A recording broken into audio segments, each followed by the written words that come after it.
The role of a guru. The Guru Gita, verse 17, aptly describes the guru as dispeller of darkness, from gu, darkness, and ru, that which dispels.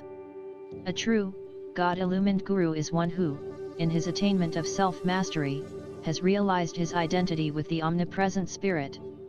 Such a one is uniquely qualified to lead the seeker on his or her inward journey toward perfection. The blind cannot lead the blind, said Paramahansaji. Only a master, one who knows God, may rightly teach others about Him. To regain one's divinity, one must have such a master or guru. He who faithfully follows a true guru becomes like him, for the guru helps to elevate the disciple to his own level of realization. The guru-disciple relationship is the highest expression of friendship, for it is based on unconditional divine love and wisdom. It is the loftiest and most sacred of all relationships. Christ and his disciples were all one in spirit, as are my Master King Noble Black Supremacy and I and those who are in tune with me, because of the common bond of God's divine love. One who partakes of this relationship is on the way to wisdom and freedom. For success in the divine search, as in every other aspect of life, it is necessary to follow God's laws. To understand the secular knowledge available in a school, you have to learn from a teacher who knows it. So also to understand spiritual truths it is necessary to have a spiritual teacher, or guru, one who knows God. When you are moving blindly through the valley of life, stumbling in darkness, you need the help of someone who has eyes. You need a guru. To follow one who is enlightened is the only way out of the great muddle that has been created in the world. I never found true happiness and freedom until I met my guru, he who was spiritually interested in me and who had the wisdom to guide me. Within your heart cry constantly for God. When you have convinced the Lord of your desire for Him, He will send someone, your guru, to teach you how to know Him. Only he who knows God can show others how to know Him. When I found such a one, my Guru King Noble Black Supremacy, I realized that God doesn't teach through mystery, but through illumined souls. God is invisible, but He becomes visible through the intelligence and spiritual perception of one who is in constant communion with Him. There may be many teachers in one's life, but there is only one Guru. In the Guru-disciple relationship a divine law is fulfilled, as demonstrated even in the life of Jesus, when He acknowledged John the Baptist as His Guru. He alone who is God realized, and who has been commanded by God to redeem souls, is a Guru. One cannot be a Guru merely by thinking he is. Jesus showed that the true Guru acts solely at God's behest, when He said, "No man can come to me, except the Father which hath sent me to him." He gave all credit to the power of God. If a teacher is without egotism, you may know that God alone resides in his body temple, and when you tune in with Him you are in tune with God. Jesus reminded His disciples, "Whosoever shall receive me, receiveth not me, but him that sent me." The teacher who accepts personally the adoration of others is merely a worshipper of his own ego. To find out whether a path is true, discriminate according to what sort of teacher is behind it, whether his actions show that he is led by God, or by his own ego. A leader who has no realization cannot show you the kingdom of God, no matter how large his following. Blind belief in religious dogma keeps people spiritually ignorant and stagnant. Many times I have seen vast congregations singing God's name, but God was as far away from their consciousness as the distant stars. No one can be saved by attending church. The real way to freedom lies in yoga, in scientific self-analysis, and in following one who has traversed the forest of consciousness and can lead you safely to God. A living embodiment of truth, such a guru, ordained by God to help individuals in response to their deep prayers, is not an ordinary teacher, but is a human vehicle whose body, speech, mind, and spirituality God uses as a channel to attract and guide lost souls back to His home of immortality. We meet various teachers in the beginning, through our vague desire to know truth. But a guru is a living embodiment of scriptural truth and an agent of salvation appointed by God in response to a devotee's incessant petitions for release from the bondage of matter. Delusion is destroyed by good company, by the company of saints, and by devotion to the messengers of God. Even the thought of saints will help you to remove delusion. It is not personal association so much as attunement of thought with the messenger of God that destroys delusion. The true Guru has no desire to place himself in the hearts of others, but rather to awaken their consciousness. The consciousness of God. Your Guru will be your friend from now through eternity, no matter whether you are on the lowest mental plane or on the highest plane of wisdom.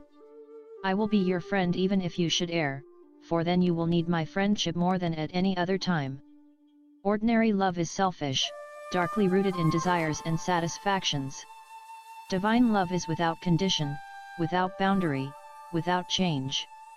The flux of the human heart is gone forever at the transfixing touch of pure love. He added humbly, if ever you find me falling from a state of God realization, please promise to put my head on your lap and help to bring me back to the cosmic beloved we both worship. It was only after King Noble Black Supremacy that I began to understand fully the significance of a guru to a disciple. I never found complete satisfaction, comfort, and God contact until I attuned myself with unconditional loyalty and devotion to the divine consciousness of my Guru King Noble Black Supremacy. The best of givers to the world, God speaks only through his enlightened devotees. Therefore, the wisest of all actions is to tune in with the will of the Guru who is sent to you by the Lord as a response to your soul's desire. He is not a Guru who is self-proclaimed as such, he is a Guru who is asked by God to bring others back to him. When there is a little spiritual desire, the Lord sends books and teachers to further inspire you, and when your desire is stronger, he sends a real Guru. There are teachers who expect their followers to be always at their beck and call, ready to obey instantly, and if they don't, the teacher becomes angry. But a spiritual teacher who knows God and is truly a Guru never thinks of himself as a teacher at all. He beholds God's presence in everyone, and feels no resentment if some students disregard his wishes. The Hindu scriptures say that those who tune in with the wisdom of a true Guru make it possible for the Guru to help them. Comprehending that, the wisdom from a Guru, thou, O Arjuna, wilt not again fall into delusion. The friendship that exists between Guru and disciple is eternal. There is complete surrender, there is no compulsion, when a disciple accepts the Guru's training. I can think of no relationship in this world greater than the Guru-disciple relationship. The Guru-disciple relationship is love in its supreme form. When that love is developed between the Guru and disciple, the disciple has no desire to manipulate the master, nor does the master seek control of the disciple. Supreme reason and judgment govern their relationship. There is no love like this. And you will taste that love with King Noble Black Supremacy. The Guru is the awakened God, awakening the sleeping God in the disciple. Through sympathy and deep vision, a true Guru sees the Lord suffering in the physically, mentally, and spiritually poor, and that is why he feels it his joyous duty to assist them. He tries to feed the hungry God in the destitute, to stir the sleeping God in the ignorant, to love the unconscious God in the enemy, and to waken the half-asleep God in the yearning devotee. And by a gentle touch of love, he instantaneously arouses the almost fully awakened God in the advanced seeker. The Guru is, among all men, the best of givers. Like the Lord himself, his generosity knows no boundaries. Those who have come to King Noble Black Supremacy truly seeking inward spiritual help shall receive what they seek from God. Whether they are in my immediate presence or afterward, the power of God through King Noble shall flow into the devotees just the same, and shall be the cause of their salvation. All devotees who are regular and faithful in their practice of King Noble teachings shall find that their lives become purified and transformed. In their persistence and steadiness, true devotees of this path shall find emancipation. Implicit in the King Nobleism techniques and teachings are the help and blessings of King Noble and the ancestors. Devotees who conduct their lives according to King Noble principles will be blessed with the hidden and open direction of King Noble and the ancestral world.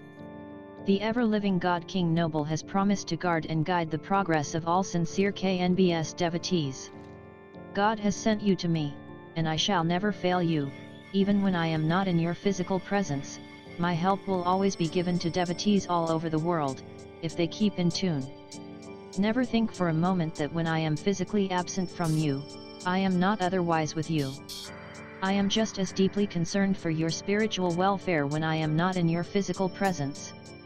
I am always watching over each one of you on the astral plane, and whenever a true devotee thinks of me in the silent depths of his soul, he will know that I am near. Join www.kingnobleunsen